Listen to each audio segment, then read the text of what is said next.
Hello everyone.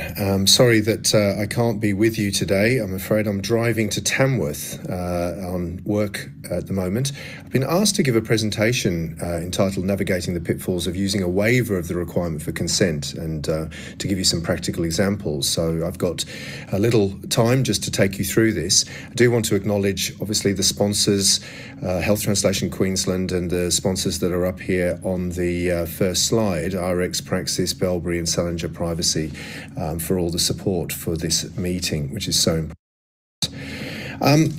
An audience like this, I don't really necessarily need to take you through the national statement and the various text in there around opt-outs and waivers. It's going to be somewhat relevant, though, to some of the things I'm going to say, because I think there are some existing questions around opt-out approaches. I think there's some profound misunderstandings of what opt-out is, and I will try to illustrate that a little bit just in relation to clinical quality registries.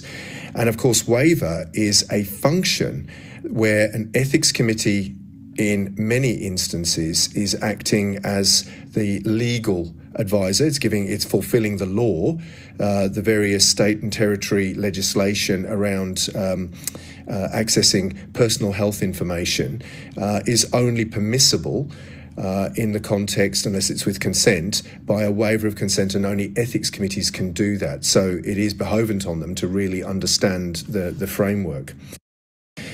I'm just going to briefly mention clinical quality registries. I don't have time to go through this. In full disclosure, I am working currently with the Prostate Cancer Outcomes Registry and a number of the registries operated out of Monash.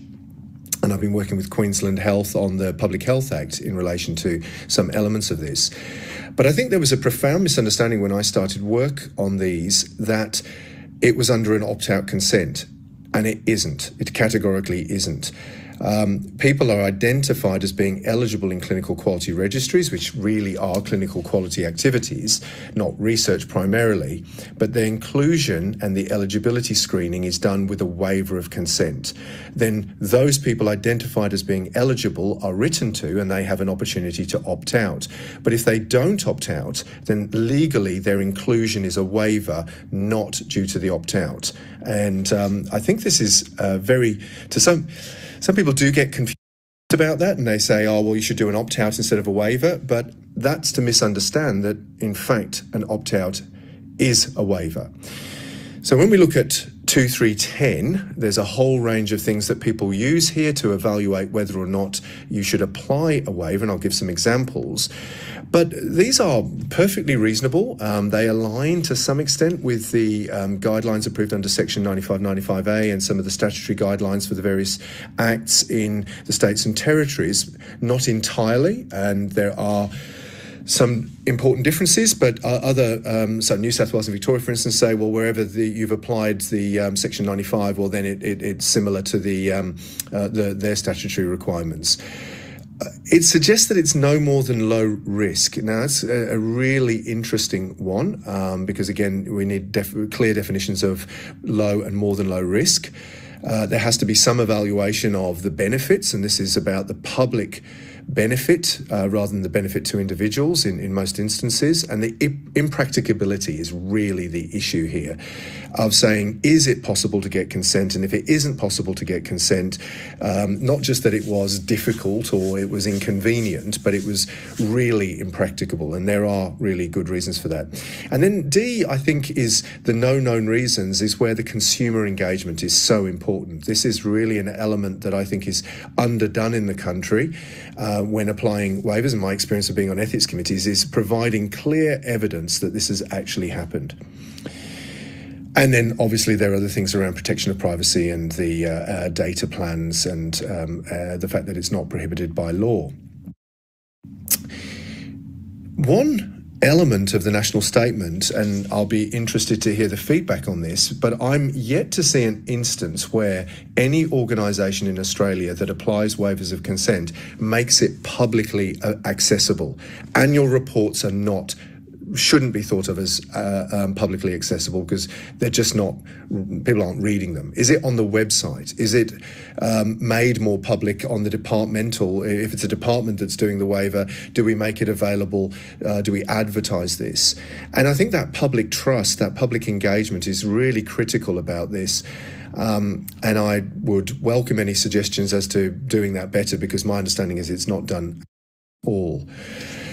Now, where did I start with consent? Well, I really started my life doing biobanking, and this leaflet was written with the Health Consumers Council, Genetic Sport Council of WA, who generously gave me the time to write this for prospective donors of tissue for research and use of their health information. We had a consent form that was embedded into the medical record routinely for that. Now, we did this in 2001. That's how long ago we did this first engagement. And I remember Michelle Koski, head of the Health Consumers Council at the time, thinking I was a very strange man for asking her to be engaged in this, because normally people resisted working with the Health Consumers Council as they were seen as advocates for patient well-being, which was sometimes against, oddly, which never made any sense to me, but perhaps we can talk about that at another time. Whilst I was doing that, though, because I am a cancer researcher, that's how I still identify, we engaged in a project which was looking at a form of hereditary colorectal cancer, hereditary non-polyposis colorectal cancer, which has, to some extent, a later onset than some of the other forms of inherited disorders. And what we were able to look at there was, we knew that patient histories, family histories, were of limited use. I don't know necessarily families but beyond a generation in my life, and many people don't know their families, so to ask a family history is meaningless for some people because they can't state it. Others just have no idea whether a person indeed had cancer or not because they don't know, and then it's really disclosing someone else's medical history, which is a curious thing in itself.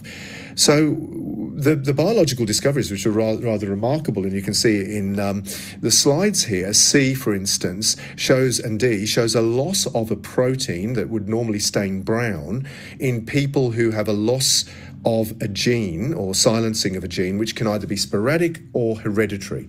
Now, we wanted to screen that in the population to see how frequently it was there and whether or not there should be a screening program. To cut a very long story short, the Ming Chai, who was the master's student, who's now a pathologist, did this project. We did it together with Genetic Services, and we had to apply for a waiver of consent because we had 1,000 cases historically that we could screen this on rapidly using tissue microarrays, so we could do 5 slides essentially and do 1,000 cases. It was a very rapid way to do it, very cost effective, link it to the clinical care, and in fact we were granted the waiver of consent by 3 ethics committees, no less. But it wasn't easy, and we didn't get it first time. We had to explain ourselves, which is absolutely right, but we published a paper on this, waiver of individual patient consent and research. When does the benefits outweigh private rights? And this was a piece that we wrote in consequence of this work back in 2005. This was 2005, 2007.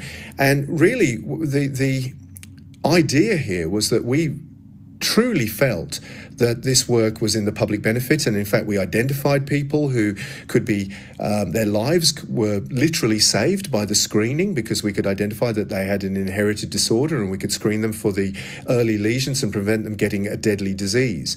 So there was definitely a public benefit, and because it was being done by the health service and we had protections of privacy and there was a pathway to reach to them through Genetic Services, we met the criteria that we outlined in 2310.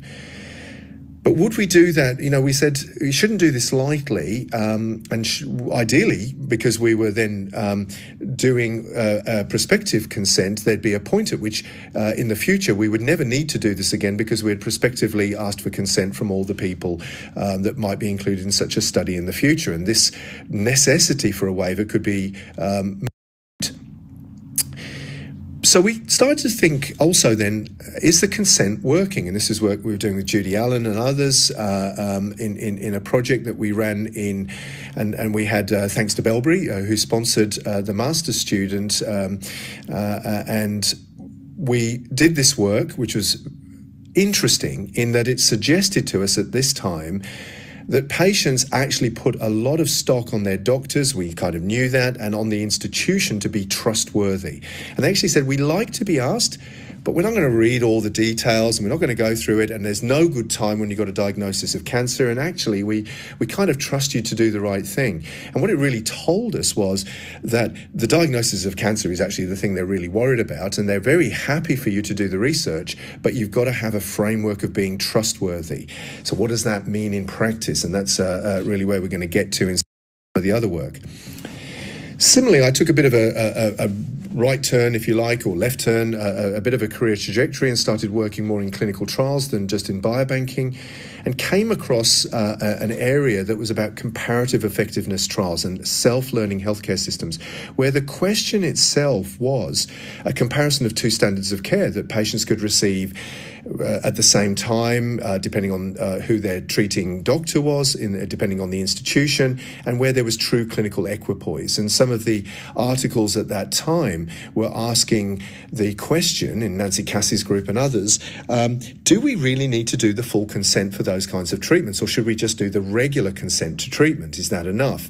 And that we're just saying, well, we're managing the outcomes of these like a clinical quality registry, so we're going to collect your data, we're going to apply a randomisation, but then we're going to just collect the data as we would for the routine care, and then test to see whether or not, using the rigour of a clinical trial methodology, whether or not this is beneficial or not.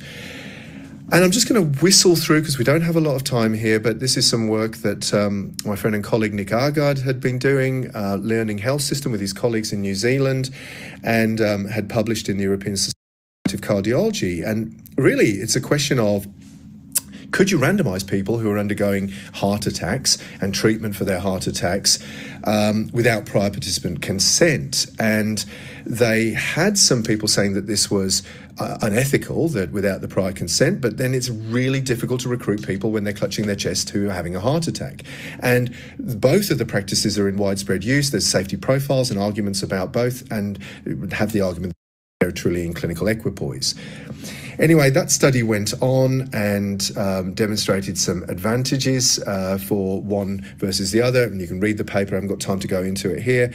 Another study that I came across that was provided to us by our colleague Dan Sessler, an anaesthetist in the US at the Cleveland Clinic. He had been showing, and this is a similar effect, showing where they'd done a clinical registry looking at the retrospective analysis of the use of certain types of volatile anesthetics versus a randomized trial without consent to look at their use in setting, actually demonstrated a difference. So they were showing advantages, a preference for certain combinations that were there in the retrospective study, using all sorts of clever tricks to do the stats, but actually this wasn't borne out by the clinical trial.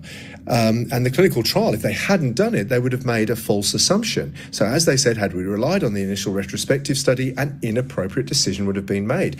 Public interest test. So would they have been treating patients with an ineffective anesthetic combination because they had just used registry data, historical retrospective data, and yet if they hadn't done the clinical trial without consent, which would have been impractical for them to have done, in that manner that they argued.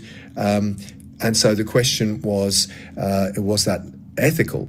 Now, Tanya, who is going to be answering questions for me, bless her, and our colleagues, Paul Mars, an anaesthetist, Jonathan Morris is an obstetrician, and Dan, as we mentioned, an anaesthetist from the US, we wrote this paper, which was a very vexed and difficult paper to write, which was simply, and Tanya took the lead and takes all the credit for all the work on this, is that we analysed different jurisdictional information about could you apply waivers in clinical trials and what was the legislation and what we were allowed to do.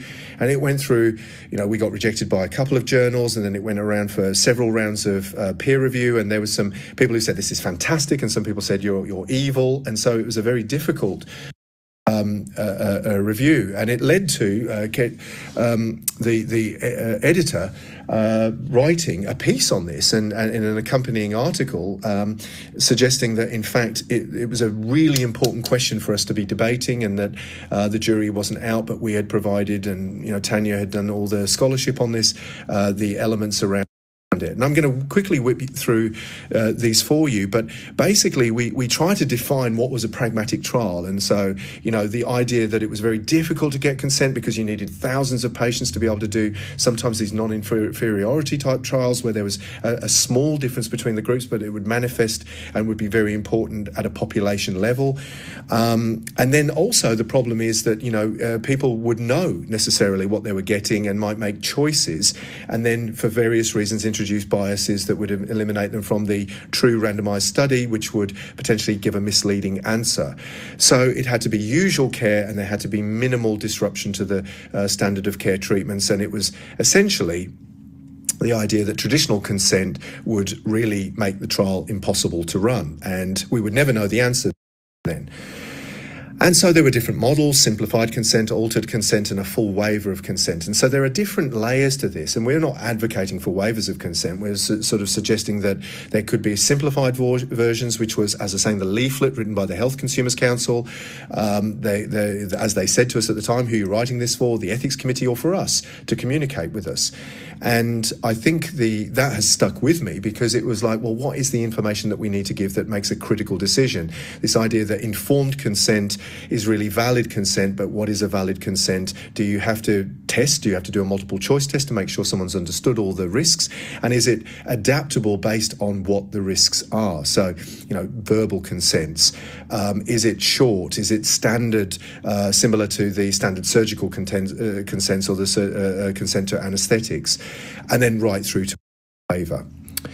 And here we put some examples of where this had been applied. So dexamethasone for cardiac surgery trials. So, again here, 2,800 patients, very important.